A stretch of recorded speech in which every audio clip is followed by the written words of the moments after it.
So today we're supposed to talk about fears and the workshop that goes through fears. We would really need to backtrack, so let's start with where's everybody at in their steps? Holly, where are you at? Have you managed to get through your 4-step yet? Yeah. It's about time. I'm at It only took you what, 80 days, something like that? No, Pretty close? about a month, About a month? probably. And you've been here with us how long? 60-something days. I don't How many resentments did you have? I don't know. A lot. They're in here. Okay. Where are you at in your steps? I'm almost completely through step 1. Nice. What do you mean by completely through step 1? I have 4 more questions. Questions. It's that one. Lori. Lori. Oh, okay. Yeah, through me. It needs some W4. Boy, we need something on this chair. Oh, all right. So you're almost through step 1. Tammy, where are you at? I'm on my fears. I just Okay. finished my fears today. Word. Yeah. I am mostly on my fears. And how long have you been here? A long time. So where is my motivation to want to get through? I have motivation, but I didn't understand it before. But now Yeah. I'm working on it. Okay. And I understand. And then, but then I don't realize that I was resentful about things. So then I have to backtrack because I have no fucking clue. You don't have to back. I would say It's not not time. not necessarily backtracking, but here's the thing: we have to get through the process. If we can't get through the process, we're in danger of going back. But I am trying to process. So keep trusting it. Move faster. That's it. I'm done with my fears. I am all to sex farms, which I'm. Good luck with that. I need it, buddy. I am on my second round. I have to find another sponsor, and I have to do my second round in 2.5 weeks. Well, then let's see what you can do. Fears. Okay. All right. Everybody, introduce yourselves. Cassie, introduce yourself. I am Cassie. Tammy, I'm Tammy Sasser. Ashley. you don't have to say your last names. It's okay. Ollie. Addict. Donette, I'm an addict. Tiffany. Addict. Oh, I'm Sophia. I'm an addict. So what I heard from listening around the room is I heard a couple of things. One, I heard somebody who's some people who have struggled getting through the steps, who have struggled in their inventory processes. And I'm going to tell you that's not necessarily unusual. That's not unusual. However, what we're trying to get you to understand is that your life depends on this process, especially if you're a real alcoholic or a real drug addict. What does the book tell us about being a real alcoholic? Ashley. Yeah. What do you think the book tells us about being a real alcoholic? That we've tried everything to stop, but there was no solution. We tried everything to stop, but there's no solution. Until- Okay. What if I told you that, go to page 20 in your book. There is I mean, there was a solution, but I didn't know it. Right. Right. That part. So one of the things that a good sponsor does is they make sure that we qualify. We make sure that we qualify our people, right? If I'm sitting down with somebody, we're going to start talking a little bit about the book to qualify ourselves about step 1. All right, and we're going to move really, really fast, guys. So try to keep up. If you have a question, just raise your hand, and we're going to go from there, okay? So on page 20 at the bottom of the page, it kind of starts talking about moderate drinkers and moderate users, right? Moderate drinkers, moderate users. It says, a moderate drinker or a moderate user has little trouble in giving up liquor or dope entirely if they have good reason for it. They can take it or leave it alone. Let me ask y'all a question. Anybody in here able to take it or leave it alone? Drugs or alcohol? Hell no. No. I have an addictive personality. Addictive personality? Okay. Well, I can tell you that I was a moderate drinker and a moderate user somewhere around when I was 13 years old. We get to go to weekend parties and we'd hang out with the fellas and the girls. You know, we'd drink a little bit, smoke a little bit of weed, and then somewhere around 17, cocaine was introduced into my life. And It turned on that light. yeah, it did. And so the next line says, then we have a certain type of hard drinker, hard user. She may have the habit badly enough to gradually impair her physically or mentally. It may cause her to die a few years before her time. If a sufficiently strong reason, ill health, falling in love, change of environment, or the warning of a doctor becomes imperative, this man can also stop or moderate, though she may find it difficult and troublesome, and may even need medical attention. So, this is a hard drinker, hard user. All right? Somebody who has a sufficient reason in your life to be able to quit. Now, let me ask y'all a question. See, I've been to prison 5 times, right? I've been to prison 5 times. You would think the first time was sufficient reason for me to quit, but it wasn't. Every time I got out of prison, I said, I am never doing that crap again. No. But I ended up using again. Right? So there is nothing.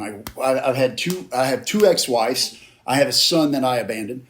And these are all sufficient reasons to want to get back into it. Yes, I know the coffee is incredibly strong. I put 3 scoops of creamer in it and it's still black. So you have to ask yourself, and this is a real question I want to ask you, is there a sufficient reason for y'all to be able to quit? Tiffany, you have the sufficient reason in your life would be you have amazing kids and you want to be in their life and you want everything to kick ass and take names. But the question is, can you quit for your kids? No. Is that a sufficient enough reason for you to be able to stop? Yes, and I mean, not the top number one reason, but yeah, that's a sufficient reason. So your history tells you that the dope is more powerful than you are. Correct. Oh, terrible place to be to have to admit that. Yeah. Anybody else? The dope was everything. I'm married. You know what I mean? Like, I didn't care about anything but that. And unfortunately, the love for my children, I'd kill somebody over it. It was not stronger than the dope and the disease. And that's sad because, like, let somebody hurt my children and, like, but the dope and me hurt my own children. I hear you. So none of y'all can classify yourselves as hard drinkers. By the way, when I ask y'all questions, please speak up. We're actually recording this. Somebody asked me to start recording our talks. So we're gonna see what this looks like. Louder, not more, Donnell.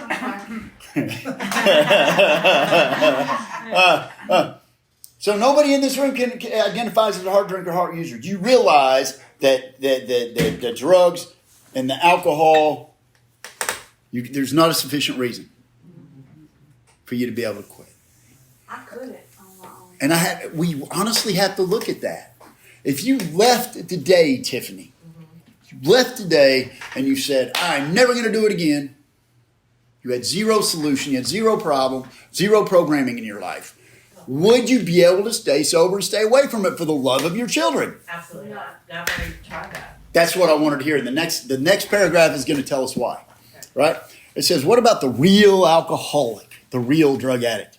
He may start off as a moderate drinker or user. He may or may not become a continuous hard drinker, hard user. But at some stage of our using career, I begin to lose all control of my liquor consumption, dope consumption, once I start to use. Think about it. You get pissed off, a little bit pissed off about something, and you decide you're going to go get high. And I've done this 1,000 times. I would say to myself, so this is what it looks like for me, right? I'm going to go get me a 1/4 gram sack of dope, and that's it. Right. This is a real experience for me, right? My brain said, I'm going to get a 1/4 gram sack of meth, and that's all it's going to be. Never all it's going to be. No. But then once I started using, the book talks about it. In the doctor's opinion, it says we have an allergy, an abnormal response that creates this thing called the phenomenon of craving. And once I begin to crave the dope, I cannot overcome that no matter how much I want to. Can anybody relate to that? Yes. Almost every hand in here except for Cassie's went up. Yeah. And if I would leave, I know for 1,000 facts. Speak up, please. I know for 100%, like someone leaving yesterday, if I would have been me, I would never make it. I was telling my daughter last night and my grandbaby, it's 3 weeks, and I was like, she was like, Mom, you're finally off everything? I said, everything. First time since probably, honestly, 13, really. You know, I tried during my pregnancy with my older 2, I only took time off, but as soon as I had them, back to it again. You know what I mean? So, but anyways, yeah, I would not make it. I would not make it without this program and this love. So let's get back to the question, though. Cassie, what happens once you begin to use? You can't stop. You can't stop yourself, can you? And it's frustrating, isn't it? What about you, Tammy? Yeah, I can't stop. Miss Ashley? I can't use any form of drugs or alcohol without getting that obsession at all. Without that craving? Right. Without that craving? Because that craving, that phenomenon of craving is the most powerful thing in my life once I begin to drink and drug. Right. Once I begin to use. Anything else prior to me using is what we call the obsession. There is actually a difference. This phenomenon of craving is a physical response to dope and alcohol. And that happens to us once we begin to use. And we have to identify with that because why? Because if you can identify with what we just read and what we talked about, there is no doubt you are one of us. Period. And therein lies the real problem. Because the simplest statement I can ever make, Sophia, is what? I'll just never drink again, right? You're primarily an alcoholic, right? I'll just never drink again, right? And let me ask you a question. How's that worked out for you? Oh, it has not worked out because I ended up at Compliments and I pick up Compliments and it's my favorite thing to drink and it's fucking on. And then the next thing I notice is calling the dope man for cocaine because I'm upset and I'm drinking and I need an upper. And I'm like, and it just keeps going. And then I'm on a 3-4 day bender and I'm like, this is not okay. And then I'm hanging out with the wrong crowd again. Misery loves company. So here's the deal, and this is what I'm going to tell you. So that should lead, you should be able to understand straight up, drugs and alcohol are not your problem. You do. Get it? Yeah. Because if drugs and alcohol were simply your problem, if drugs and alcohol was simply my problem, first time I went to prison, I'd have never used again. Right. Ever. Right? So the main problem, and it says it in the book, it says the main problem for the alcoholic and the drug addict centers in his mind rather than his body. Are you with me on that, Ashley? Yeah. So do you think you're one of us or not? Yes. Okay. Based on, do you get the craving? Yep. Now let me ask you this other question. Have you ever gotten up in the morning and I'm assuming you've had some periods of sobriety before? Yeah, I had 4 years. You had 4 years. Yes. So somewhere towards the end of that 4 years, you're just wandering around and your brain tells you, you know what, man, I'm going to go get a little dope. Because why? Because this time it's going to be different. Have you ever thought that? A lot. Yeah, every single time I realized it's going to be different this time. When I bought that 1/4 gram sack of dope, I'd been sober for a short period of time. I think, 3 years, 3.5 years, something like that. I bought this 1/4 gram sack of dope, and guess what? There was this girl I knew that liked meth, and she had a great ass. So I was like, meth? Ass? Woo! I'll do it one time. I'm going to do just this little bit. 5.5 years later, and I went to prison again. Because my brain told me that I could do 1/4 gram sack of dope. And then that craving kicked in. And what happens? I was off. Every one of y'all said it. So do you identify with that? That's what we call the obsession. An obsession, loosely termed in what we talk about here, is a thought that drives out all other thoughts. And for us, it presents as a delusion. This delusion where I lie to me. I'm a notorious liar to lie to you. If you got something I want, I'm going to lie to you about it, manipulate you to get what I want. You know, pretty sure you know. Oh yeah, Cassie's shaking her head over there. And I've even tried to substitute the dope that I like, and that's my drug of choice, for another dope. You know, maybe this will work this time. You know what I'm saying? I won't get on it like I got on crack or cocaine, and I tried meth, and it was, it took me back to my drug of choice. But I thought it might work it out. Well, the book talks about that real clear. Yeah. It says how many times we try to drink wine instead of liquor, Oh no, I don't like it. or how many alcoholics tried the beer experiment, right? Substituting one thing for another over and over and over again, but we get the same results. Yeah. Always, right? So my mind lies to me. So I have this obsession where my brain lies to me over and over again, and the book talks about it. The great obsession of every alcoholic and drug addict is the idea that someday he can control and enjoy his using. Why can't I control it? Lack of control. But what is that? Powerless. That's the craving. Yeah, craving. Once I begin to use, I just wish I could control my meth use. Because I can probably speak for almost everyone in this room. If I did not have consequences from using meth, my ass would have never stopped using meth. Right. Yeah. But therein lies the problem. This delusional mindset I have. And the delusion is so strong, the obsession is so strong, it will take me away from my family, my kids, and everything that I love. Won't it, Cassie? Yeah, it'll take me away from everything and everyone. Right? The delusion is so powerful that I can't beat it. I can't beat it. And God knows I've tried. 28 years in and out of the rooms of CA, AA, even NA. And I couldn't beat it. Because I didn't know what I know now. I didn't know that I didn't understand and hear the solution that our book offers. I've read the book. I've worked the steps. But nobody ever told me this thing called a 3-part illness. It never broke it down the way that we just broke it down, right? Right. What happens to me physically and what happens to me mentally? Right. And then when they broke it down, I was like, oh, shoot. There might be an opportunity for change in my life. But it took me getting beat down in the door. Now, not everybody has to be beat down. That's the truth. We have a young lady in the sister fellowship. She's very, very rich, very, very rich, has a butler and fancy cars and everything else. And she would go hanging out with her friends at brunch over at Victor's, and she would start drinking champagne. And she would drink champagne until she blacked out. And she recognized something was wrong every single time she began to drink. So she told herself, I'll stop.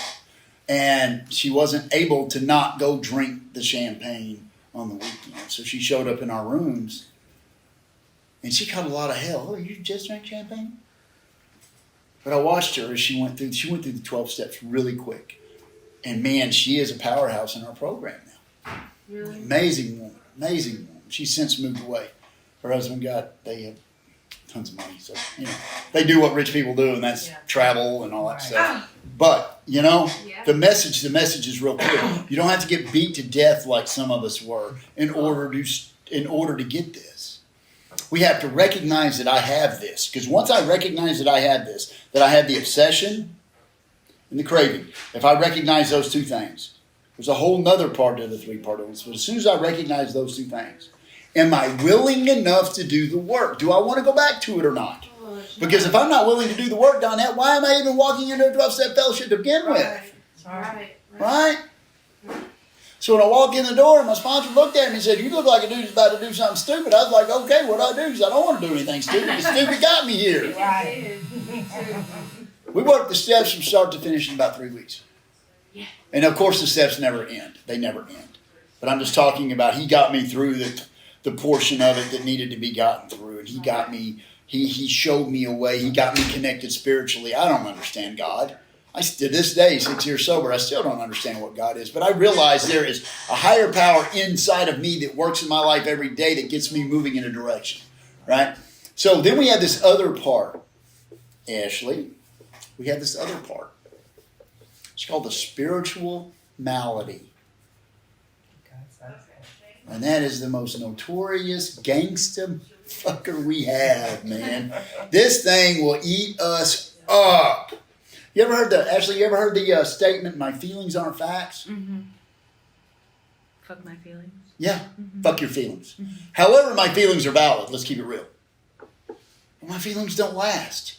How many of us, I don't believe really in the idea of good days or bad days anymore. I believe that I have good moments and bad moments in every day. It's just a day. Right, so let's go to page 52 in the big book.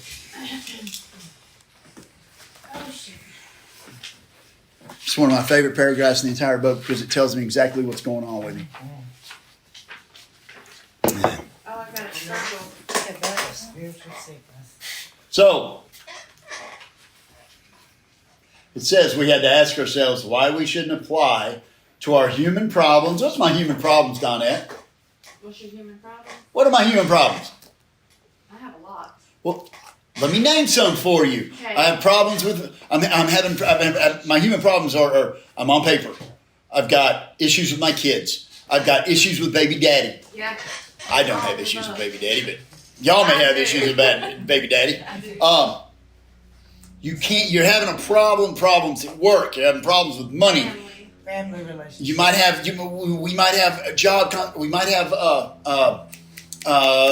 consequences. Right. We might have charges against us. Yes. Right? Yes. Yeah. These are my human problems. Yeah. Right. So when it says we had to ask ourselves why we shouldn't apply to all the bullshit of my life the same readiness to change my point of view. Tiffany, what do you think the point of view is? My point of view was. What is your point of view, Tiffany? My point of view. Sorry, I'm an overanalyzer. I'm overthinking. No, you know what your point of view is? The way you see things. Yeah. Okay. Yeah. The way I see things. Way I see things, Ashley. I have to change the way I see things, and we're about to start doing that, all right?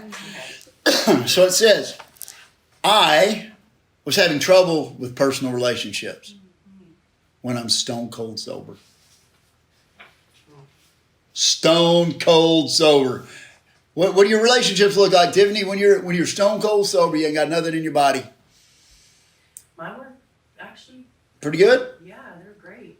I can tell you that in my case, when I get sober, up here in between my ears, I get worse. I think it was good in the beginning. 52. Okay. So the next one is I couldn't control my emotional natures when I'm stone cold sober.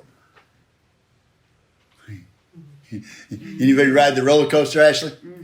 Oh yeah, screaming 1 minute, happy as you can be the next. Some call like mental illness to me.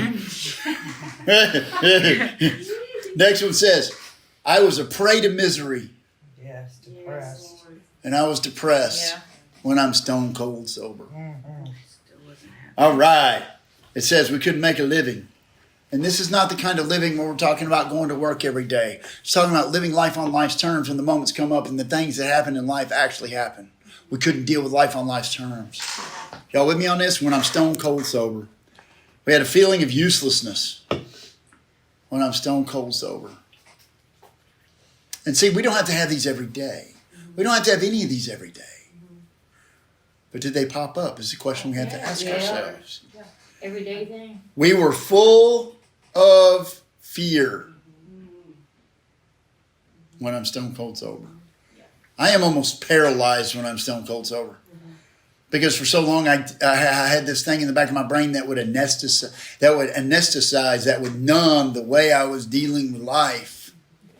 The next one is we were unhappy when I'm stone cold sober. Next one says couldn't be a real help to other people when I'm stone cold sober. Now, I don't have to be any of these or all of these, but I have to be some of them. I absolutely have to be some of them. Right? Because what happens is this. I get a little bit full of fear. I'm thinking you're going to take something I have, or I'm going to lose something, or I'm not going to get something I want, or I'm going to lose. Y'all know what the hell I'm talking about. Not good enough. Yeah. Yes. Or, not good enough is a big one. Yeah, Right. it's a big one. My whole life I struggled with that, and I didn't realize how reactionary I was because of it. And not Right. getting what I want. Right. So here I am, right? And I'm a little bit unhappy, man. I don't like the way things are going. And the book also says in there, I'm irritable, restless, and discontented. I'm discontented because I don't like where my life is. Right. I'm sweating the small shit, irritable. I'm sweating the small shit. Everything Don has doing is getting on my nerves. And then all of a sudden, this little voice in the back of my head goes, you can smoke some weed. I have that voice. You had that voice too? I have that voice. Yeah, is it like really high and whiny? Yeah. Or does yours go, you could smoke some weed? No, it's high and whiny. It tells you all the things, or it tells you to do all the bad things. Yeah. It took me until this time. Yeah, I'm going off This something time fast. to realize. Yeah, so you got, You know. so all of us have this little thing, they get a little uncomfortable with life. Yeah. And that little voice goes, I know how to make it feel better. Every time. And for me, it's, I can go get me a quarter-gram sack of meth. Because you know what? This time it's going to be different. You know what I'm going to do? I'm going to leave my wallet at the house. So I can't get any more. My old lady's at the house, right? And there I am at 2:30 in the morning, crawling on all fours, trying to get to my. You know, somebody knows. Man. You're crawling in the bedroom and you're trying to reach it because you know she's asleep. Yeah. Or leave your pipe at the house. You won't smoke as much on it. Hey, another good reason. This time it'll be different. Different. Right. But where does it start? Spirituality. Page 52 talks about it. This is why. If I solve this, I will be okay. Yeah. Because let's look at this. Let's look at page 52 another way. Ready? When I am shooting meth, I don't have trouble with personal relationships. At all. For one, I ain't going to deal with you. Yeah, that's right. Right? When I am shooting meth, I can control my emotional nature. Why? Because I don't give a fuck. Absolutely. When I'm shooting meth, I am not miserable and depressed. Completely. When I'm shooting meth, I do not worry about making a living. Right. In any shape, form, or fashion, because I don't care. When I'm shooting meth, I am not full of fear. You know why? Let me rephrase. When my sack gets low, I get real full of fear. Let's keep it real. Y'all know, right? I get real full of fear. When I am shooting meth, I am not unhappy. When I am shooting meth, I can be of real help to other people because I leave them the hell alone because you might want my dope. But what else? What else is it when I'm getting high? Think about it. When I am getting high, I am living in the what? The moment. Yep. I am in the moment when I'm getting high. You know where I'm coming from, Sophia? When you start shooting rumplemans, you're in that moment. When I am sober, there's this thing called the bondage of self. Talks about it in the third step. In the third step, it talks about playing the actor, right? It talks about, let me rephrase. No, I'm not going to go there. There's this line in our third step prayer that says, relieve me of the bondage of self. Ashley, what do you think the bondage of self really is? Thinking that you pretty much playing God, that you think that you can control everything and everyone around you. It's not bad. That's a good way to look at it. Hopefully this thing can hear me from way back here. Can you hear me? Okay. Sorry. Funniest recording ever. I apologize. I'm loud and I've always been loud. That's okay. The bondage of self. Ready for this? Yep. Yeah.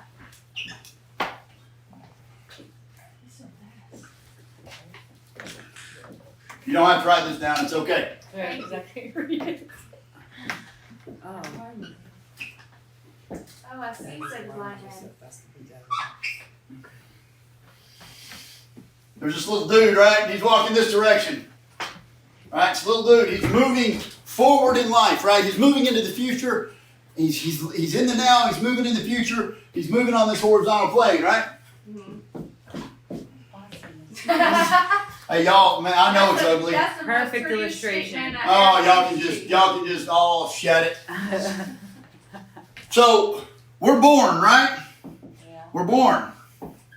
Whatever you want to call it, if you're politically correct, your born day, I don't care. And then, on this other end, right, You die. you got this thing called a death date, right? Here I am. And I am always going one direction. Y'all ever heard the analogy, you are just a dash on the tombstone? Yeah. You ever heard that, Ashley? No. Think about it. You're born and you die. If you look at a tombstone, born such and such date, died such and such date. Where are we at on that tombstone, though? We are nothing but the dash. Our whole life, everything it encompasses, whether we're the richest person in the world or whether we have nothing, is in that dash. Oh shit. So you see where I'm going. You see where I'm coming from now, right? Actually, we're moving in one direction. Right. But here's my problem. This is why it's the bondage of self.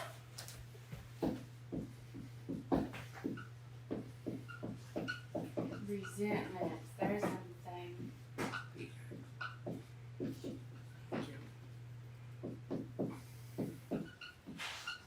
There it is.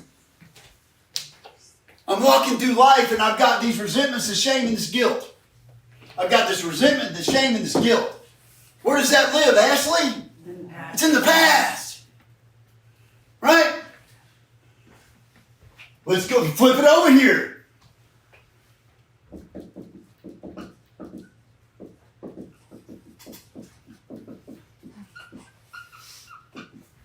As I'm walking through this thing called life, I've got this fear, anxiety, and this worry. And where is that? Future. It's in my future. So we're not ever. So when I'm stuck in fear, anxiety, and worry, and at the same damn time, I've got resentment, shame, and guilt, Whew, it's a lot. what the hell do you think I'm going to go do? Get high. I'm going to go stick a needle in my arm. Yeah. Absolutely. Yeah. Yep. So, To escape it all. Not no more. We don't live like that. Not, but you can if you don't do the work, and that's the truth. I'm doing it. And that's the truth. So here we are, right? So we talked a little bit about step one. Do you really think you're one of us, Ashley? Absolutely. You sure? I've been doing this. Do you suffer from the spiritual malady that we Yes. just talked about? Absolutely. Do you have the obsession, that delusional thinking? Absolutely. Do you have that craving? Absolutely. All right, so that sounds like you just took step one. So let me ask you another question. Do you believe, or are you willing to believe in a higher power? Yes. You sure? Yeah. All right, that's step two. It's that simple, y'all. That's how simple they wrote the big book. You need to understand why you're here. If you can understand why you're here, there's no reason you're not going to put in the work unless you want to go back out there and start getting high again. No. And that's the truth. That is the tough. You know how many times I've sat across from a sponsee and I've started doing the same process with them, and they want to hem and they want to haul. And I have to look at them and say, look, man, this is your life. If you want me to sponsor you, we're going to do it this way. We're going to be through the steps in about 3 or 4 weeks. That's what we're going to do. If you don't have time for me to do that, you may be wasting mine and yours time. Because all I care about is saving your life. Has anybody ever heard of the pink cloud? Yes. Heard of that pink cloud, have you? Yeah. Yeah, I worked steps 1, 2, and 3, and there I am, man. I'm on a pink cloud. And then my sponsor sits me down and they tell me to take your time on your 4th step. Yeah, that's how much lift it. And guess what happens? Oh, it was so much fun. A little bit of fear. A little bit of fear creeps up on me. A little bit of resentment. A little bit of guilt. A little bit of anger. Because screw them old geezers. Who's that old geezer sitting in the corner drinking that coffee? Been around 30 years, just trying to tell me what I can and can't do. Right? Is it really a pink cloud, or are we really dealing with a window of opportunity? Because as soon as you take that 3rd step, better be, it says right there after you take that 3rd step prayer, what does it say, Cassie? It says, next we launch on a course of vigorous action. It doesn't say we sit around and talk shit and drink coffee. It says we work. It also says in that 3rd step, actually, we have this thing called the actor. We like to play the actor. You ever played the actor? Yep. It says any life run on self-will can hardly be a success. It says we like to play this thing called an actor, and that actor, I can read that actor and I can apply my life to every aspect of it. What is that actor's basic trouble? Self. Is he not Is he not under the delusion that he can control this world if only he has enough money, a big house, a banging old man, right? With tons of money, right? Whoop, whoop. Where are we at, though? That's the best answer I've heard all day. Selfishness, self-centeredness. That we think is the root of our issues, driven by 100 forms of fear, 100 forms of self-delusion, 100 forms of self-seeking, and 100 forms of self-pity. We step on the toes of our fellows and they retaliate. Then we say that 3rd step prayer, right? Me and my guys get down on our knees with my sponsor. We get down on our knees. I don't care if we're in public. I don't care if we're in private. Right? And what do? We say that prayer, and then I hand him a notebook, and we write resentments. I will help him with his first couple of resentments, kind of showing what it looks like and how that works. And then the instructions for the resentments are really clear. We write everybody we're mad at and why we're mad at them. And I can tell you right now, Tammy, I know every single person I was ever mad at and why I was mad at them, because fuck them, that's why. Mm. But it started getting a little weird when we started talking about them instincts. Started about talk about that pride that gets involved, and how my self-esteem has suffered from it. And these things called emotional and emotional security. Yeah. And then you get to that fourth column where we talk about selfish, dishonest, self-seeking, and frightened. And I had no idea that my expectations were killing me and causing my resentments. I had no idea that my dishonesty was the real reason I was so resentful. I would lie to you, you would retaliate. You wouldn't do what I want, you'd retaliate. Selfish. Then we got into fears, and fears is a crazy one. Fears are so crazy. They are so crazy. Right? Yeah. Most of us,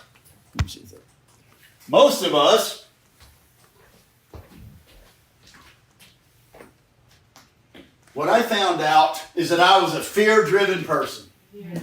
That's what I didn't know yesterday. Well, I had a buddy named Lee who used to come up to the Owl's Nest and do a fear workshop, and he'll probably be coming up here pretty soon to do a fear workshop that really, really helped me see some things. But I'm going to keep it really basic and real simple. Everybody open up your sponsorship package. All right?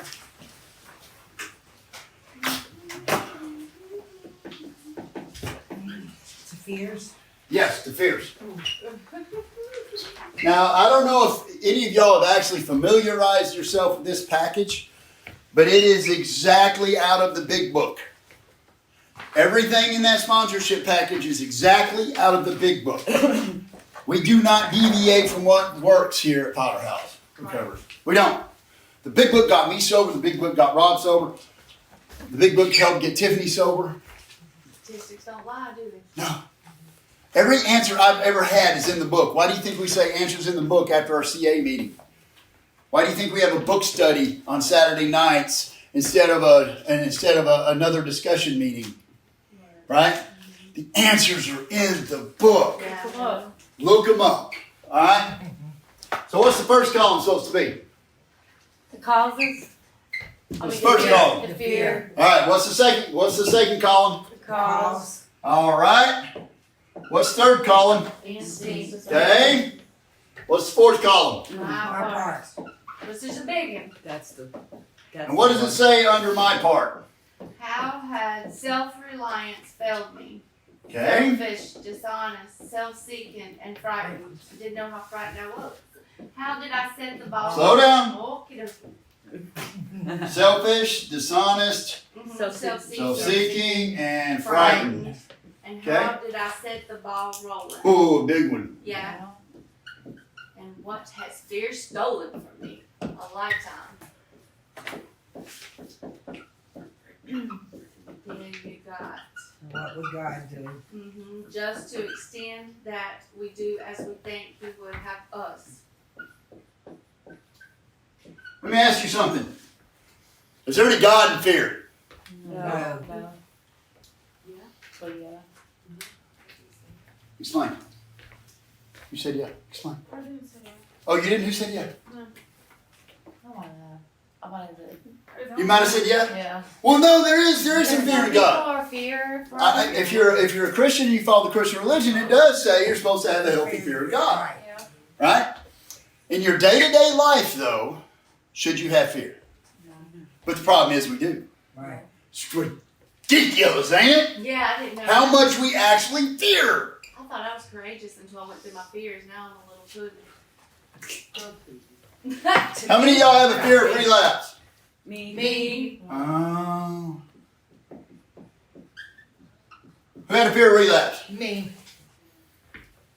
Why do you have a fear of relapse? Because I relapsed many times before. Because I've relapsed. How many times do you think you relapsed? 1 through 10, 12, 20, 50, 1,000? Sure. I'm pretty sure I Short-term, relapsed 1,000. long-term, if put together, probably like 20. Okay, so I'm just going to put a little 20 in here to read. Okay? So, the question, does this fear of relapse affect your self-esteem? Oh, yeah. Think so? Yeah. Okay. And it probably does. I mean, oh my God, I relapsed again. I'm such a piece of shit. I can never do anything right. My life sucks. Right? Pride. Pride, loosely defined as how I think others see me. How I think others see me. Loosely defined. There's 1,000 definitions for it, but this is kind of what we work with. Right. So is my pride affected by my fear of relapse? Yes. Okay? Ego too. How about my personal relationships? Is it affected by this fear of relapse? Yes. Absolutely. We're going to skip the next one and then we're going to go to, does this fear of relapse affect my emotional security? Yes. You know what my emotional security is? I want to be, Yeah. our need for being a part of the whole. Right? Right? How about my material security? Yeah, definitely. That one goes without saying, right? All right. Okay, so the first three columns, all right? And then the book says, what does it say? It says, how had self-reliance failed me? Selfish, dishonest, self-seeking, and frightened. So Tiffany, how did self-reliance fail you when it became to this fear of relapse?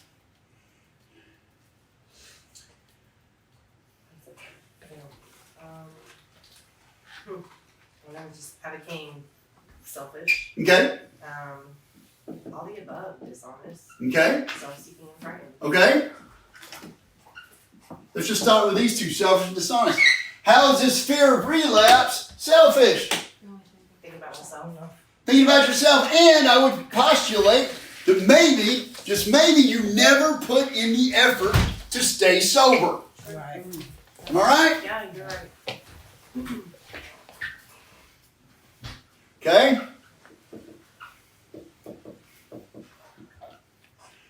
And how is it dishonest, this fear of relapse? Lying to myself. Lying to myself. And what are you lying to yourself about? Everything. Everything. Well, no, let's keep it real clear. Yeah. I'll be okay just smoking weed or. Oh! I'll be okay smoking weed. Yeah. Oh, that's good. So how did I set the ball rolling in my fear of relapse? We just said it. How many times after you... Think about it. How many times have you actually put in the work? Right. Ever. None. Not one time. See, me neither. And when this guy helped me with this, he pointed that out to me. He said, have you actually put in some work? I'm like, well, you know, I drink coffee and bang the women. I did that. You know? But that's not putting in work, is it? No. It's not. How did I set the ball rolling? Didn't put in Exactly. the work. I go so as far as to not call the person. I do a piece of dope and then call them and say, I think I just relapsed. What's the third one? What would God have me do? What would God have me do? What would God have me do? What do you think God would have you do in this situation, Tiffany? Because you have this fear of relapse. What do you think God will have you do? Say it. Follow him. Watch the signs. Watch the signs. I believe that he. Oh, don't put it in the word. Yeah. Because if you're putting in the work, what does it say on page 63? It says, we are blocked from the sunlight of the Spirit. It's true. I quit going to church. I quit. So God would have you put in the work, but what does that look like? Start going to church again. Work the fucking steps. Am I wrong? No. No. He can only meet you at the far you meet yourself. Because the reason most of us have a problem with God is because we don't know God. We don't know God because we're full of resentment, fear, guilt, shame, remorse. Yeah. And when I start taking those things away, peeling back the layers of the onion. Yeah. Peel back the layers of the onion, all you're going to do is cry. You know? I'll start peeling back those layers, right? And what happens? God shows out. That fear of relapse is gone. The 12 and 12 says there's really only two kinds of fear. Fear of losing what I have and fear of not getting what I want. Do you think either one of those fears are tied into fear of relapse? And let me ask you another question, Tiffany. Why don't you think you're good enough? Because I've been told my life I wasn't. So your whole life you've been told you're not good enough. Mm-hmm. Do you believe in God? I do. And may I ask who you follow? God. Christian, Buddha. I'm Christian. You're Christian? What does Jesus say in the Bible? Honestly, I just started reading the Bible. Okay, so if you're a Christian, I'm going to tell you exactly what Jesus is going to tell you. I am not a Christian. I do, however, believe that God is out there. You cannot change my mind on that. But Jesus said, God is love, correct? Mm-hmm. God is love. Love thyself. Love thy neighbor. Right. Love. Yeah. Who did Jesus hang out with? Prostitutes and gangsters. Exactly. Broken hearted. He hung out with prostitutes and gangsters. Yes. Yeah. They asked him this, well, how come you don't hang out with the politicians and the bankers? Because they don't need my help. They need his love. That's exactly what they said. Yeah. It's exactly what he said. But you said your entire life you haven't felt good enough. Right? I'm not good enough. I felt the same way. I never felt good enough. Right? And I found out that was the driver in everything in my life. But here's what I'm going to tell you today. Did you show up to rehab to do something different? You're good enough today? Are you putting in the best effort you can to be a better woman tomorrow? Absolutely. You're good enough today? As soon as y'all learn, and I'm going to tell this to every one of y'all, most of us have one major fear, one humongous fear, what other people think about us. It is the biggest driving fear in every single individual on the planet. I believe that. That's just my personal opinion. As soon as you can get to a level of your opinion does not matter. The only thing that matters is my opinion of me. Your life's going to get better immediately. How many of y'all know how to say no? I'm working on it. You know how to say no. Oh, I know how to say no. No. You ain't going to argue with me about it either, because that's when I learned who my friends are. Understand, every one of y'all is worth it today. You too. Yeah, you are. I don't know what you're going through right now, but I know you are good enough too. I've seen it. I've seen the smile on your face. I've seen what an amazing human being you can be. You not so much. And you ain't called on me not one time. I'm jealous. My job is not here to call. My job is not to call. My job here is to tell y'all the truth based on my own experience. And when people would call on me, you know what would happen? What? Tears. Oh, it's okay. And people wouldn't tell me the truth. You need the truth in your life. Oh, yeah. In life, yeah. The truth will hurt, but the truth will set you free. Fears are the same exact way. The book talks about it. Fear should be classed with stealing. Right. It says that right there in the book. Everybody got to page 67. I can't believe y'all don't know that. I mean, what? How many times y'all read the big book over here every week? Sound like y'all need to do better. All of you. There's certain parts that you catch each time you go through it, so. Sounds like you're making excuses, Yeah, I Danya. am. I'm doing good at that. No, All right. No excuses. All right. Bottom of the page, page 67 says, notice the word fear is bracketed alongside the difficulties. Mr. Brown, Miss Jones, the employer and the wife. This short word somehow touches about every aspect of our lives. Oh, every aspect of my life is consumed by fear. I want to be with my kids. I want a baby daddy. I want to have a good relationship with my baby daddy so my kids aren't hurt. That part. I don't want to do drugs anymore, but I don't know how not to. There you go. All that. I get resentful. I found out all of my resentments were actually fear-based. All of my resentments were reactionary shit. Reactionary shit. I'm a reactionary person. And my anger was in the fear. That's crazy, right? That's exactly what it was. Yeah. Next line says, it was an evil and corroding thread. The fabric of my existence is shot through with it. The fabric of my existence was shot through with it, Cassie, from top to bottom, left to right. It was an evil and corroding thread. There is no God in that. How many of y'all believe in God? Okay? All right. Not bad. Not bad ratios. Usually I got about 50-50. There's no God in that. No God in fear. Right. There's no love and tolerance in my own heart when there's fear in there. Right? And here's the thing, man. You don't have to believe. The book says, do you believe or are you willing to believe in something? I had to start out on the willing to believe side. I had to believe that there was something out there that would be better for me. Because I was so corrupted internally. Yeah, me too. Selfishness, self-centeredness. Dishonest. Right? Fear. So it says, it set in motion. What is it? Fear. Fear set in motion trains of circumstances which brought us misfortune we felt we didn't deserve. Wow, that's deep.